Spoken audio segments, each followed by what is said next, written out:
चलिए जी बच्चों, आज हम लोग स्टार्ट करते हैं बड़ा इंपॉर्टेंट डेरिवेशन एंड ये है हमारा रिफ्रैक्शन एट स्फेरिकल सरफेसेस। ये डेरिवेशन बच्चों को बहुत परेशान करता है, मगर यदि इसे सही से समझा जाए तो ये बहुत आसान है। थोड़ा सा साइन कन्वेंशन लगाना है, जो इसमें कॉन्सेप्ट्स इस्तेमाल होते हैं वो अच्छे से समझ में आने चाहिए, और ये डेरिवेशन बिल्कुल भी कठिन नहीं है। ओके, बस सिस्टमैटिकली आपको समझना है। तो डेरिवेशन में स्टार्ट करता हूं रिफ्रैक्शन एट स्फेरिकल सरफेस। तो मैं काफ़ी सारे कलर्स का इस्तेमाल करूंगा, क्योंकि इसके अंदर में विजुअलाइजेशन बहुत अच्छा चाहिए, फिगर क्वालिटी बहुत अच्छी चाहिए, तभी आपको मज़ा आएगा। ओके, तो मैं बनाता हूं एक स्फेरिकल सरफेस। ये मैं एक बनाता हूं स्फेरिकल सरफेस। ये मैंने बनाया है एक स्फेरिकल सरफेस। ओके, अब ये जो स्फेरिकल सरफेस है ये मैंने पूरी तरीके से नहीं बनाया, पार्शियली बनाया है, और यहां मैं डॉटेड कर देता हूं ये इंडिकेट करने के लिए कि ये जो स्फेरिकल सरफेस है ये बाहर के अपेक्षा डेंसर मीडियम है। You can consider it as glass, और ये मैं डॉटेड बना देता हूं ताकि हमें पता चलता रहे कि ये एक डेंसर मीडियम है। ओके, अब मैं इसके ऊपर क्या करता हूं, बनाता हूं हमारी प्रिंसिपल एक्सिस। तो ये जो स्फेरिकल पार्ट का जो सेंटर है, यहां से मैं एक लाइन ड्रॉ कर देता हूं, कुछ ऐसी लाइन ड्रॉ कर देता हूं। ये मैं प्रिंसिपल एक्सिस बना रहा हूं। ओके, ये बिल्कुल सिस्टमैटिक बनना चाहिए। ये मैंने बनाई प्रिंसिपल एक्सिस, बिल्कुल सेंटर से पास होती हुई ये मैंने बनाई प्रिंसिपल एक्सिस। तो ये हमारे पास जो आ गया, ये जो है पोल, और ये इसका सेंटर, ये सेंटर। ओके, अब इसमें कुछ एजम्पशंस लेने पड़ते हैं हम लोगों को, तो मैं एजम्पशंस यहां पे ले लेता हूं। एजम्पशंस में क्या क्या लेंगे? पहला, यहां पे ये जो इसका कर्वेचर है, मतलब जिसका कर्वेचर है ये काफी छोटे साइज का है। दिख रहा है ये बड़े साइज का, मगर है ये छोटे साइज का। इसको अपन बोलते हैं एपर्चर साइज। ठीक है, क्यों मैंने बड़ा इसीलिए बनाया ताकि मैं फिगर बना सकूं। एक्चुअल में ये इतने बड़े स्फीयर में केवल इतना सा हिस्सा है, दिखाया मैंने बड़ा है, मगर एक्चुअल में ये बहुत छोटा सा हिस्सा है, मगर चूंकि मैं फिगर बना सकूं इसीलिए मैंने बड़ा बनाया है। ओके, तो पहला एजम्पशन हमारा ये है, aperture size is small. Aperture size is small, ये मेरा पहला एजम्पशन। दूसरा एजम्पशन ये है कि हमारे जो ऑब्जेक्ट है ये बहुत छोटे साइज का ऑब्जेक्ट है। ऑब्जेक्ट जो है, object is kept on principal axis and is very small। ये बहुत छोटे साइज का हमारा ऑब्जेक्ट है। ओके, तो चलिए ये दो एजम्पशंस के जो आउटकम्स हैं, हम इन्हें कहां कहां पे यूज करेंगे मैं इस जगह पे लिखूंगा। इसका मतलब क्या है, कहां कहां पे हम एजम्पशंस को यूज करेंगे।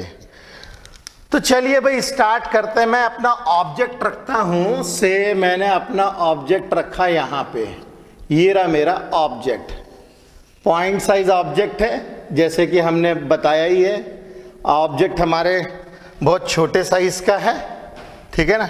तो ये इसका मतलब ये है कि पॉइंट साइज का ऑब्जेक्ट है, पॉइंट साइज्ड ऑब्जेक्ट है। ओके, अब इस ऑब्जेक्ट से बहुत सारे डायरेक्शंस में रेज निकलेंगी, तो मैं एक रे चूज कर लेता हूं। ये मैंने रे चूज करी है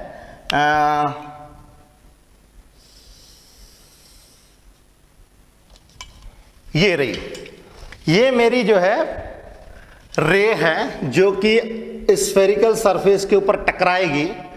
टकराते ही हमें सबसे पहले क्या काम करना है? सबसे पहले हम लोग बनाएंगे नॉर्मल। ओके, और यहां पे नॉर्मल कैसे ड्रॉ किया जाएगा?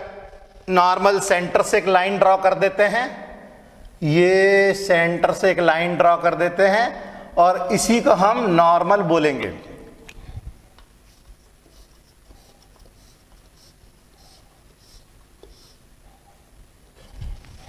ये मैंने नॉर्मल ड्रॉ किया, इसके ऊपर लिख देते हैं कि ये नॉर्मल है भाई।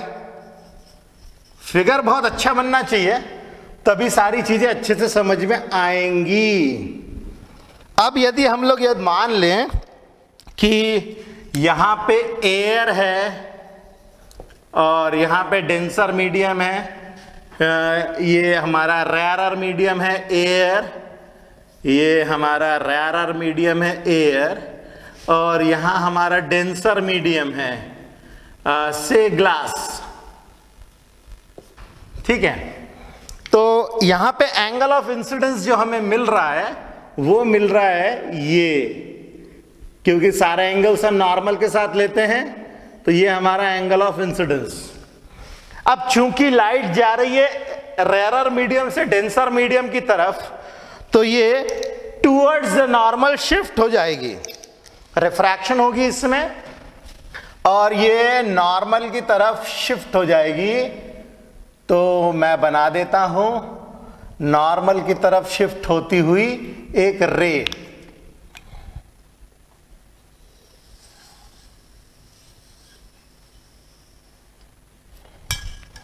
ये मैंने बना दी।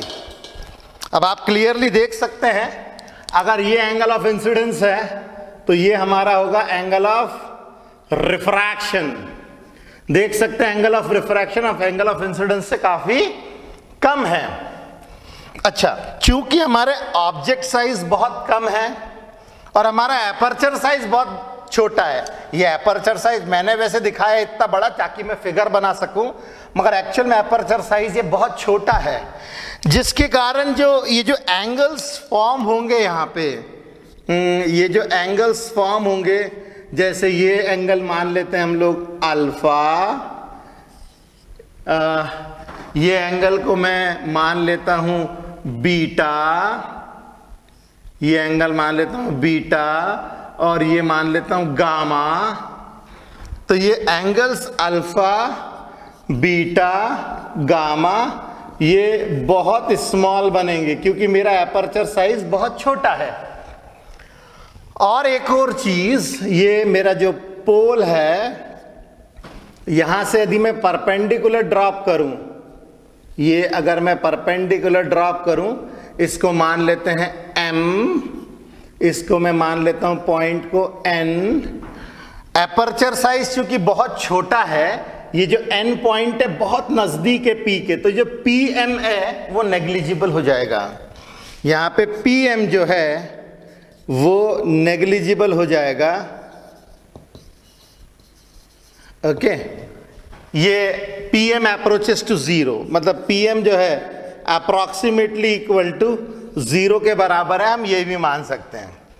तो इन एजम्पशंस का इस्तेमाल करके हम लोगों ने कुछ इस तरीके से एक फिगर बनाया।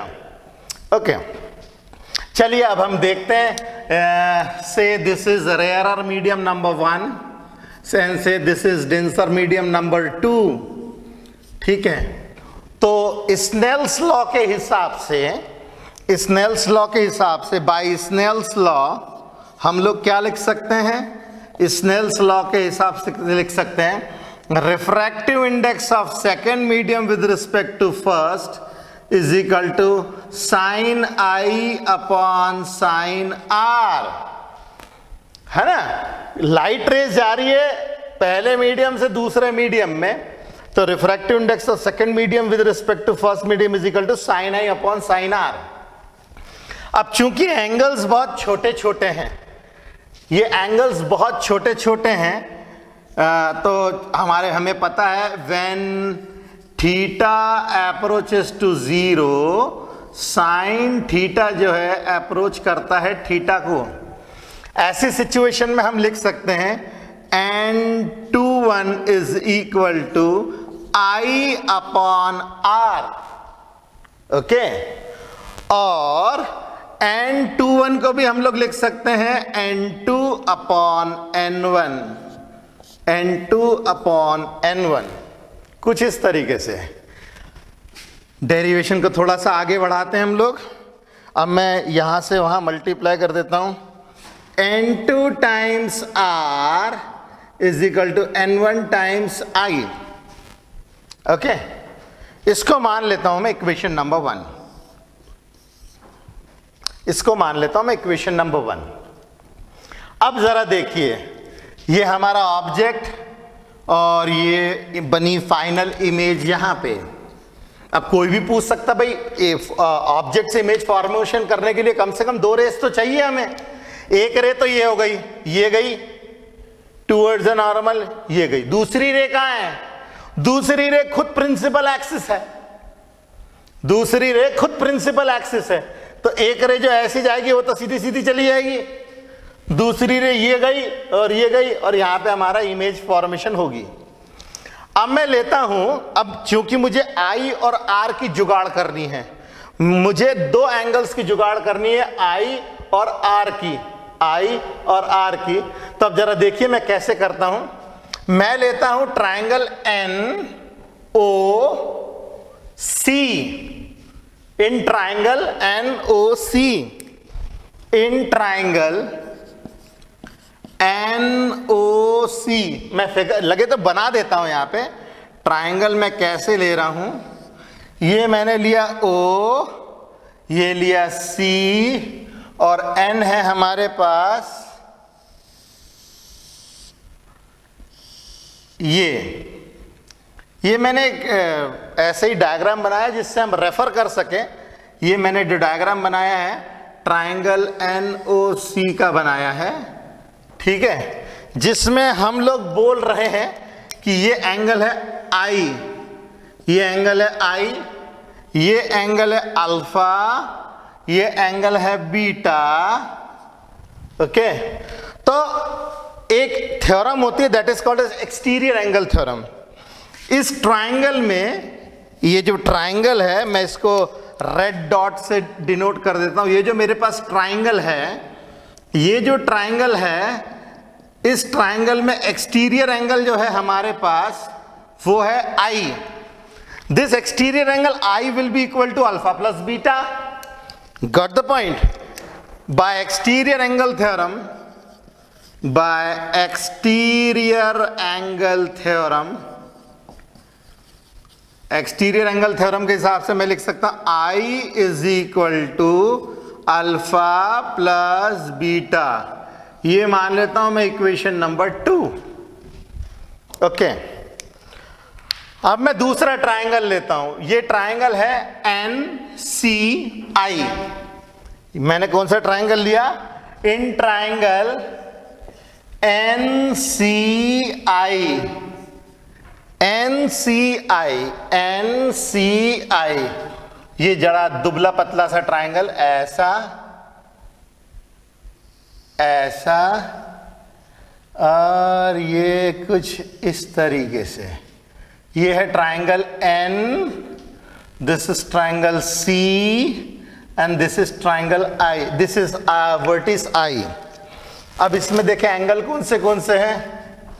ये है एंगल R, और ये है हमारे पास बीटा, और ये है हमारे पास एंगल गामा। ठीक है, यहां पे भी एक्सटीरियर एंगल थ्योरम लगाएंगे। और ये जो ट्रायंगल है, मैं इसको भी लाल डॉटेड से इसको ट्रायंगल को इंडिकेट करता हूं। ये जो ट्रायंगल हम लोग बना रहे हैं, इस ट्रायंगल के अंदर बीटा एक्सटीरियर एंगल है। ओके, तो हम लोग क्या लिख सकते हैं?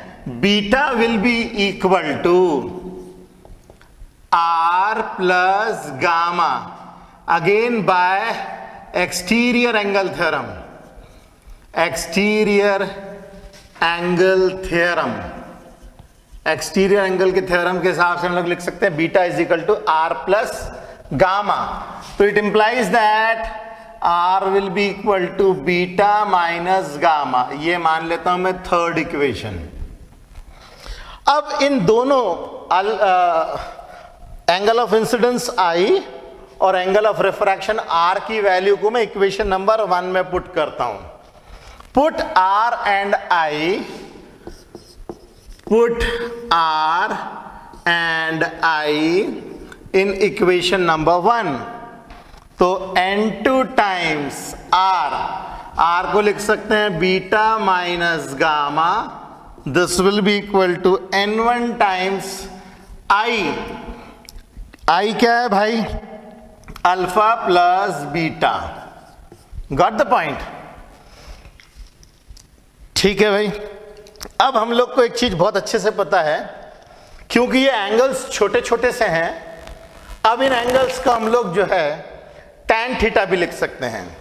ठीक है, इसका मतलब कुछ इस तरीके से हुआ, when theta approaches to 0 tan theta approaches to theta. अब इसी चीज को मैं उल्टे डायरेक्शन में इस्तेमाल करूंगा। ये जो स्टेटमेंट मैंने लिखा है, इस स्टेटमेंट को मैं उल्टे डायरेक्शन में ऐसे इस्तेमाल करूंगा। अब जरा कैसे कर रहे हैं देखिएगा आप लोग। जैसे ही मैं इसको उल्टे डायरेक्शन में यूज करने वाला हूं तो कैसे चेंजेस आते हैं जरा देखें आप लोग। ये उल्टे डायरेक्शन में इस्तेमाल करूंगा तो ऐसे सिचुएशन में n2 इंटू बीटा को लिख सकता हूं tan बीटा, गामा को लिख सकता हूं tan gamma, and this will be equal to n1 times alpha को लिख सकते हैं tan अल्फा और बीटा को लिख सकते हैं tan बीटा। ओके, ये हम लोगों ने कुछ इस तरीके से लिख दिया।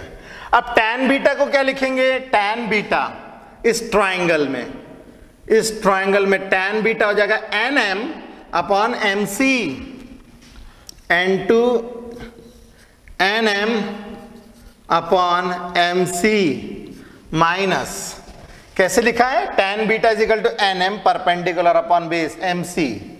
tan गामा इस ट्राइंगल में, tan गामा क्या होगा? nm upon mi, nm upon mi, this will be equal to n1 times tan alpha क्या है भाई? इस ट्राइंगल में देखिए tan अल्फा है nm upon om, nm upon om plus tan beta को क्या लिख सकते हैं? tan बीटा को लिख सकते हैं nm अपॉन mc। ये लिखेंगे nm अपॉन mc। ठीक है जी। अब देखिए सबके ही न्यूमरेटर में nm है, सबके ही न्यूमरेटर में nm है, तो हम लोग लिख सकते हैं divide entire equation by nm। तो हमें मिल जाएगा n2 times 1 upon mc minus 1 upon mi, this will be equal to n1 times 1 upon om plus 1 upon mc। Okay, अच्छा अभी हम लोगों ने बोला था कि जो pm है वो नेग्लिजिबल है। अगर pm नेग्लिजिबल है तो मैं mc को pc लिख सकता हूं। ध्यान रहे ये एजम्पशन हमें लगाना पड़ेगा, as pm approaches to 0 for small aperture,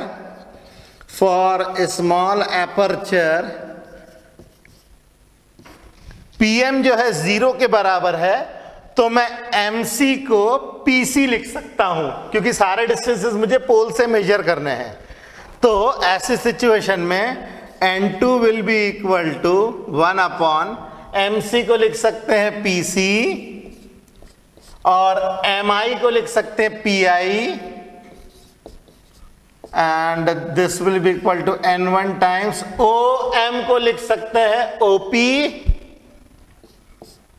OP और MC को लिख सकते हैं PC। ओके, देखिए ये आ गया। अब हम लोग लगाएंगे साइन कन्वेंशन। देखिए साइन कन्वेंशन हम लोग लगाते हैं 2 बार। पहली बार लगाते हैं डेरिवेशन करते टाइम। डेरिवेशन करते टाइम साइन कन्वेंशन हम लोग इसीलिए लगाते हैं ताकि हम लोग फॉर्मूले को जनरलाइज कर सकें। देखिए अभी मैंने लिया एक कॉन्वेक्स रिफ्रैक्टिंग सरफेस, एक कॉन्वेक्स रिफ्रैक्टिंग सरफेस है। अगर ये कॉनकेव होता तो साइन कन्वेंशन की मदद से हम लोग उसको स्पेसिफाई कर देंगे। मतलब पहला साइन कन्वेंशन हम लगाते हैं जनरलाइजेशन के लिए और सेकंड साइन कन्वेंशन लगाते हैं हम लोग स्पेसिफाई करने के लिए, स्पेसिफिक केस बनाने के लिए। तो हमने अभी पहला साइन कन्वेंशन लगाया है और जब हम न्यूमेरिकल सॉल्व करेंगे दोबारा से हम साइन कन्वेंशन लगाएंगे ताकि हमारा केस स्पेसिफिक हो जाए। तो मैं साइन कन्वेंशन लगाता हूं और PC, ये PC कितने के बराबर है भाई? देखे जरा, ये PC जो है वो रेडियस के बराबर है, क्लियरली दिख रहा है हम लोग को। और जो PI है, PI कितने के बराबर आ रहा है? ये इमेज डिस्टेंस है V, क्लियरली दिख रहा है। और OP जो है ये ऑब्जेक्ट डिस्टेंस के बराबर है U। देखो कितने क्लियरली दिख रहा है अब हम लोग को। तो मैं जैसे ही साइन कन्वेंशन यूज करूंगा, यूजिंग साइन कन्वेंशन को जब ये यूज करूंगा तो ये मिलेगा N2 into 1/PC plus R minus 1/PI plus V।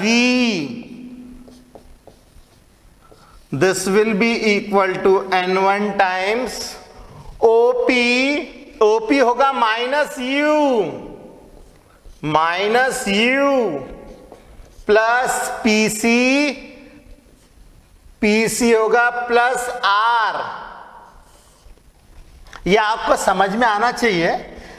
यहां के सारे डिस्टेंसेस हम निगेटिव लेते हैं और उस तरफ के सारे डिस्टेंसेस हम लोग पॉजिटिव लेते हैं। ओके, तो उस हिसाब से हमने किया है। अब मैं ब्रैकेट ओपन कर लेता हूं, N2/R minus N2/V is equal to N1/U minus में प्लस N1/R।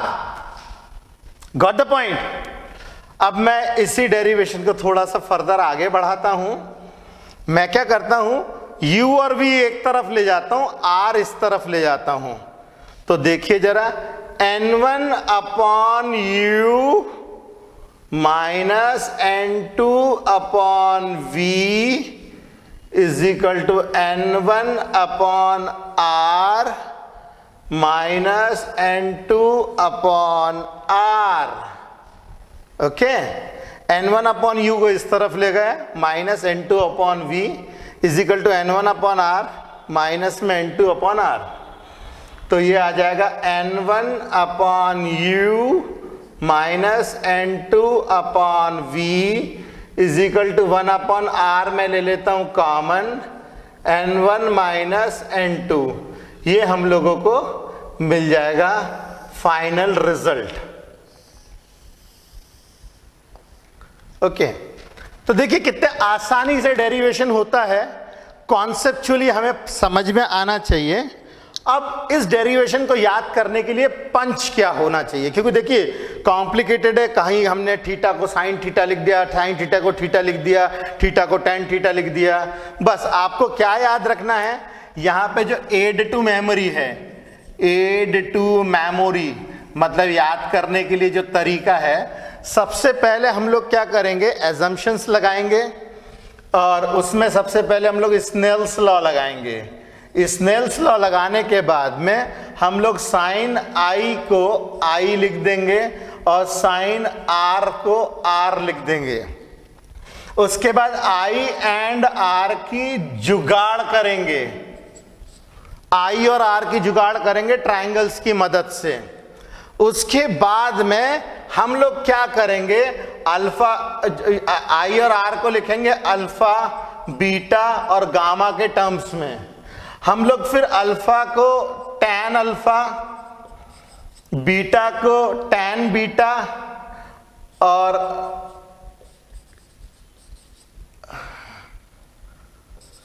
गामा को टैन गामा लिखेंगे। और इसके बाद लगाना है हम लोग को साइन कन्वेंशन। तो अगर स्टेप्स देखें, पहले स्नेल्स लॉ लगाना है, उसके बाद आई को साइन आई को आई, साइन आर को आर, फिर आई और आर को अल्फा बीटा गामा के टर्म्स में लिखना है। अल्फा बीटा गामा को हम लोग को tan alpha tan beta tan gamma लिखाना है और उसके बाद साइन कन्वेंशन अप्लाई करने हैं। तो मतलब 1 स्टेप, 2 स्टेप, 3 स्टेप, 4 स्टेप और 5 स्टेप में हमारा डेरिवेशंस बड़े आसानी से होगा। Got the point. अब ये जो फॉर्मूला हम लोगों ने डिराइव किया है, इस फॉर्मूले को हम लोग बार बार इस्तेमाल करेंगे अगले कुछ डेरिवेशंस के लिए। ओके, तो चलिए भाई इसको फटाफट लिखिए, फिर हम अगले डेरिवेशन पे चलते हैं।